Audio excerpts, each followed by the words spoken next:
अरे कहना क्या चाहते हो? चलो आगे देखो देवदार। ये क्या है जी? घन क्या है? घन, क्यूब। घन किसे कहते हैं? ऐसी 3D आकृति या त्रिमी आकृति जिसके तीनों विमाओं यानी तीनों भुजाओं की माप क्या होती है? समान होती है, उसको हम लोग क्या कहते हैं? घन कहते हैं। तो घन का आयतन क्या होता है? भुजा का क्यूब। घन का पृष्ठीय क्षेत्रफल क्या होता है? 4 गुणे भुजा का स्क्वायर। घन का संपूर्ण पृष्ठीय क्षेत्रफल क्या हो जी? 6 गुणे भुजा का स्क्वायर। और घन का विकर्ण क्या होता है? कड़ी में 3a। आगे होता है घनाभ, क्यूबॉइड। क्या होता है? ऐसी त्रिविमी या 3D ज्यामिति जिसके तीनों भुजाओं की माप क्या होती है? अलग अलग होती है, भिन्न भिन्न होती है, उसको हम लोग क्या बोलते हैं? उसको हम लोग बोलते हैं घनाभ। घनाभ का आयतन क्या होता है? लंबाई गुणे चौड़ाई गुणे ऊंचाई। घनाभ का पृष्ठीय क्षेत्रफल क्या होता है? 2 गुणे लंबाई है चौड़ाई गुणे ऊंचाई।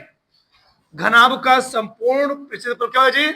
2 गुणे LB plus BH plus HL होता है। क्या होता है? HL होता है। आगे घनाभ का विकर्ण। घनाभ विकर्ण क्या होता है?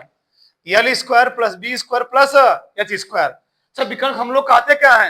यानी किसी कमरे में रखी जा सकने वाली सबसे लंबी छड़ की माप, वही होती है विकर्ण। अगला है सिलेंडर, बेलन। बेलन क्या होता है?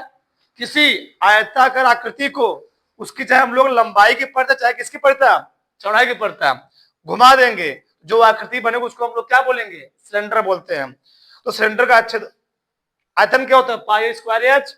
और सिलेंडर का पृष्ठीय क्षेत्रफल क्या हो जी? 2 पाई आर एच। अगर सिलेंडर का संपूर्ण क्षेत्रफल क्या होता है? 2 पाई आर कोशक एच प्लस आर। अगला क्या है? कोण यानी शंकु। शंकु क्या होता है? किसी समकोण त्रिभुज को उसकी ऊंचाई की परत घुमाने से बनी आकृति हम लोग कहते क्या है? शंकु कहते हैं। क्या बोलते हैं? शंकु बोलते हैं। तो शंकु का आयतन क्या होता है? 1/3 पाई आर स्क्वायर एच। शंकु का पृष्ठीय क्षेत्रफल क्या हो जी? पाई आर एल। पृष्ठीय मतलब बगल बगल क्षेत्रफल, क्या बगल बगल का। अगर शंकु का संपूर्ण क्षेत्रफल क्या होता है? पाई आर कोशक में एल प्लस आर। शंकु की तिरछी ऊंचाई क्या होता है? कड़ी में h square plus r square. अगर गोला है, क्या है? गोला। ठीक, गोला क्या होता है? हमने बोला गोले में क्या होता है? आयतन होता है, परंतु वृत्त में आयतन, गोला 3D आकृति होती है परंतु वृत्त क्या होता है? 2D आकृति होती है। ठीक, तो गोले का आयतन क्या होता है? 4/3 पाई आर क्यूब होता है। गोले का पृष्ठीय और संपूर्ण क्षेत्रफल दोनों क्या होता है? 4 पाई आर स्क्वायर होता है। आगे अर्धगोला होता है। गोले को आधा भाग में काट दो, क्या बन जाएगा? अर्धगोला बन जाएगा, सेमी स्फीयर बन जाएगा। तो अर्धगोले जो आयतन होता है क्या होता है? 2/3 पाई आर क्यूब होता है। अर्धगोले का पृष्ठफल क्या होता है? 2 पाई आर स्क्वायर। अगला अर्धगोले का संपूर्ण पृष्ठफल क्या होता है? 3 पाई आर स्क्वायर। अगला है वृत्त। वृत्त किसे कहते हैं?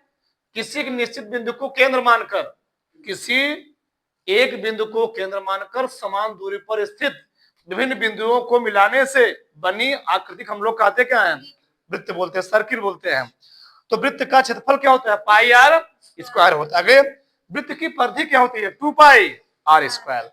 अगर वृत्त की परिधि 2 पाई आर होती है, वृत्त का व्यास क्या होता है? 2 आर होता है। इसी बार होता है छिन्नक। क्या जी? छिन्नक होता है। अगर हम किसी शंकु को, मान लो शंकु के यहां से काट दिए, क्या काट दिए? ऊपर से काट दिए। ठीक, जैसे तुम लोग देखते हो टोपी लोग ऐसे लगाते हैं, ऐसे टोपी ऐसे होती है, ऐसे ऐसे ऐसे ऐसे ऐसे निकला होता ना, अंटीना के लिए अंटीना होता है। हाँ, ये क्या होता है? इसको कहते क्या बोलते हैं? छिन्नक बोलते हैं। छिन्नक आयतन क्या होता है? वही होता है, पूरा शंकु वाला है। तो वहां पर क्या होता है? 1/3 पाई कोशक में R1 square plus R2 square plus R1 into R2 गुणे एच होता है छिन्नक का आयतन। क्या होता है? छिन्नक का आयतन। ये पूरा क्या हो गया? पूरे फार्मूला हो गए किसके? क्षेत्रफल और आयतन के। काम देते मजा आया।